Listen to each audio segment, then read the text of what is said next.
Hi friends, welcome back to my channel weekend delight. నేను మీ పవన్ కుమార్ తనికెళ్ళ. ఈ వారం కూడా ఒక మంచి ఇంట్రెస్టింగ్ వీడియోతో మీ ముందుకైతే వచ్చేసాను. ఈ వీడియో చాలా క్లియర్ కట్గా మంచిగా ఎక్స్ప్లెయిన్ చేశాను. సో వీడియోని ఎక్కడా స్కిప్ చేయకుండా చూడండి. అలాగే ఫస్ట్ టైం మన ఛానల్ని విజిట్ చేస్తున్నట్టయితే ఈ వీడియో ద్వారా వెంటనే మన ఛానల్ని సబ్స్క్రైబ్ చేసుకొని సపోర్ట్ చేయండి.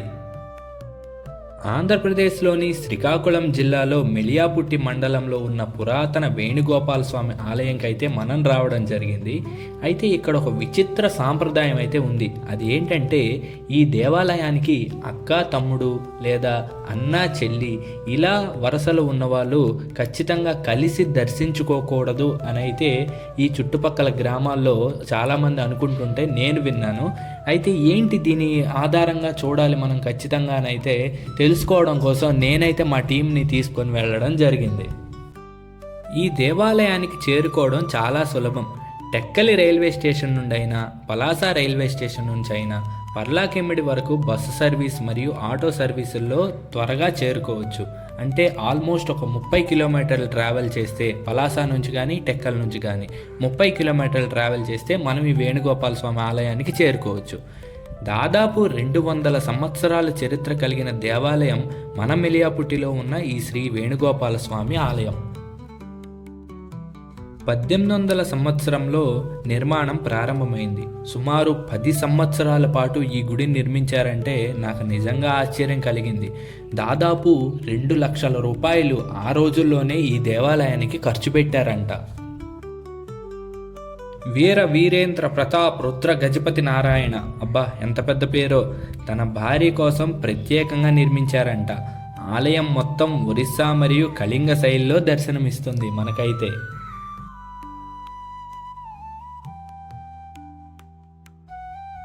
అయితే ఈ చుట్టుపక్కల గ్రామాల్లో ఒక చిన్న కథగా కూడా చెప్పుకుంటారు.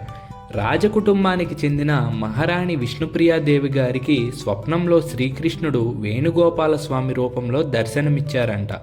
ఆ స్వప్నంలో ఈ ప్రాంతంలో ఆలయం కట్టించు అని స్వామి ఆజ్ఞాపించారంట. ఆ తర్వాత మహారాణి ఆలయం దాదాపు 2 లక్షలు పైచిలుకు వ్యయంతో ఆలయ నిర్మాణం చేశారంట. స్వామి స్వప్నంలో దర్శనమిచ్చారు అనే నమ్మకంతో నిర్మించిన ఆలయమే ఈ వేణుగోపాల స్వామి ఆలయం. అలాగే ఆలయం చుట్టూ కొన్ని పాడుపడ్డ రాజుల కాలంలో కొన్ని గదులు దర్శనమిస్తాయి. అయితే అవి ఏమిటి అని అడిగితే, పూర్వం రోజుల్లో వైదవ్యం అంటే భర్త చనిపోయిన స్త్రీలు కొందరు కృష్ణుడి సేవలో ఇక్కడే ఉండేవారు అని, వారి కోసమే రాజుగారు ఈ గదులు నిర్మించారని పూజారి గారు మాకైతే వివరించడం జరిగింది. అయితే ఈ దేవాలయ పరిసర ప్రాంతాల్లో ఉన్న మాట ఏమిటంటే, అక్క తమ్ముడు అన్న చెల్లి ఇలా వరుసలు ఉన్నవారు ఈ ఆలయంకి రాకూడదంటారు. ఎందుకంటే మహారాణి విష్ణుప్రియాదేవి గారు తన సొంత ధనంతో, పుట్టింటి కానుకగా ఇచ్చిన ధనంతో ఆలయం నిర్మించడం వల్ల ఇద్దరి మధ్య విభేదాలు వస్తాయని ప్రజలు బలంగా నమ్ముతారు. కానీ ఈ మాట చరిత్రలో కానీ ఆలయ ప్రాంగణంలో కానీ ఎక్కడా స్థల పురాణాల్లో కూడా వివరించలేదు. కానీ ఇలాంటి ఆలయాలు దర్శించుకునే అదృష్టం అందరికీ మనం కల్పించాలి. ఆలయాలు కాపాడుకోవడం అంటే ఆలయ రాతి నిర్మాణాలు కాదు, మన సంస్కృతిని భక్తిని కాపాడుకోవాలి.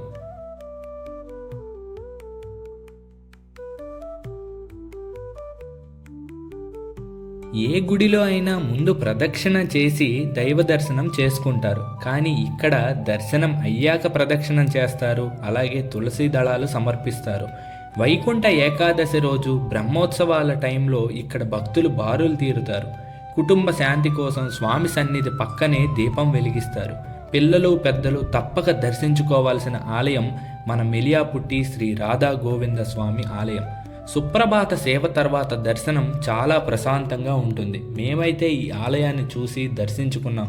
సో మీరు కూడా ఖచ్చితంగా టైం దొరికినప్పుడు వెళ్ళండి, ఆలయంలో ఉన్న శ్రీకృష్ణ భగవాన్ని దర్శించుకోండి. అలాగే చుట్టుపక్కల గ్రామాల్లో, అలాగే ఎక్కడెక్కడో దూర ప్రాంతాల నుంచి కూడా వివాహం జరిగిన తర్వాత ఈ రాధా గోవింద స్వామి ఆలయాన్ని చాలామంది దర్శించుకుంటారు. ఈ ఆలయం దర్శించుకున్న తర్వాత చాలామందికి సంవత్సర కాలంలోనే సంతానం కలిగిందని కూడా చెప్పుకుంటారు.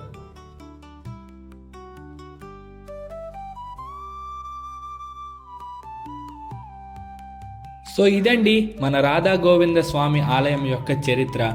నెక్స్ట్ వీకెండ్ అదే శుక్రవారం మళ్ళీ ఒక కొత్త వీడియోతో మీ ముందుకు వచ్చేస్తాను. అప్పటి వరకు మా ఛానల్ని విజిట్ చేస్తూనే ఉండండి, సబ్స్క్రైబ్ చేసుకుంటూనే ఉండండి. Thank you to all. This is Pawan Kumar Tanikella signing of.